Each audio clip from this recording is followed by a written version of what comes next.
সেখানে উপস্থিতি নাই। আমরা আসলেই বোকা। জুলাই যোদ্ধাদের উপস্থিতিতে এবং তারা বলবে এটা হতে হবে, আমরা রক্ত দিয়েছি এটা করার জন্য। আর সেখানে বিভিন্ন রাজনৈতিক দলের তাদের চাওয়া পাওয়া, তাদের সুবিধা অসুবিধা, তাদের কোনটা করা যাবে, এটার জন্য তো বিপ্লব করা হয় নাই। কোন সিস্টেমের মধ্যে থেকে তো বিপ্লব হয় না, আমরা ভুলে গিয়েছি। তারপরে কি হলো, সেখানে একটা ঐক্যমত্য করার কথা বলা হলো, কিন্তু বিভিন্ন জায়গায় নোট অফ ডিসেন্টের নামে তাদের আপত্তি থাকবে, হতে পারে। কারণ আমরা এখানে যারা আসছি প্রত্যেকের নিজস্ব মতামত থাকতে পারে, কোনো একটা পয়েন্টে একজন ভিন্ন মত পোষণ করবে, এটাই গণতন্ত্র, এটাই স্বাভাবিক। কিন্তু যখন রাষ্ট্র সংস্কারের প্রশ্ন আসে তখন তো এই ভিন্ন মত থাকতে পারে না। তখন কি হলো, এর একটা সমাধান যে জনগণ কি চায়, তারা কি এই নোট অফ ডিসেন্টকে এগ্রি করে কি করে না। এখানেই হচ্ছে বর্তমান সরকারের সমস্যা। কারণ তারা নোট অফ ডিসেন্ট দেয়া আছে নাই, তার কারণ কি, যে জুলাই সনদে যেহেতু আমরা একমত হতে পারছি না, তাই জনগণের কাছে শুনে দেওয়া হচ্ছে আপনারা এই নোট অফ ডিসেন্ট ছাড়াই এই ধরনের একটা সংস্কার মানেন কিনা।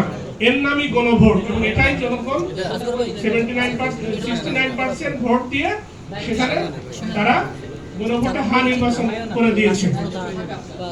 আমি আবার ধরবো, অন্তর্বর্তীকালীন সরকার কেন একই দিনে গণভোট, এবং তাদেরও বিশ্বাস ছিল যে যদি তারা আলাদাভাবে গণভোট করে তাহলে আওয়ামী ফ্যাসিস্টের সহযোগিতায় বিএনপি কিন্তু প্রথমের দিকে তারা গণভোটে না ক্যাম্পেইন করেছে। তার মানে এই অথর্ব সরকারের ধারণা ছিল যদি আমরা গণভোট আলাদাভাবে করি তাহলে এখানে না জয়যুক্ত হয়ে যেতে পারে।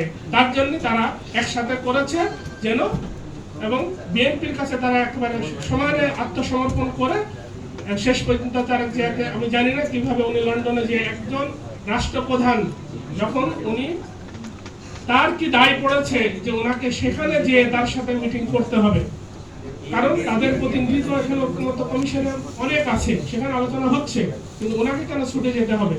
এবং যে লোককে সাথে করে নিয়ে যাওয়া হয়েছে, এখন আপনারা তার পরিচয় সবাই জানছেন, উনি সেই অথর্ব সরকারেরও উনি ছিলেন বিশাল কিছু, এখন উনি বিএনপি হচ্ছে পররাষ্ট্র মন্ত্রী। বুঝেন তাহলে কি খেলাটা হয়েছে। এখন আমরা এটাই দেখছি। আমার মতে এখান থেকে বের হয়ে আসার জন্য আমি মনে করি বিএনপিরই দায়িত্ব সব থেকে বেশি। কারণ আমরা জানি যে বিগত অথর্ব সরকারের সময়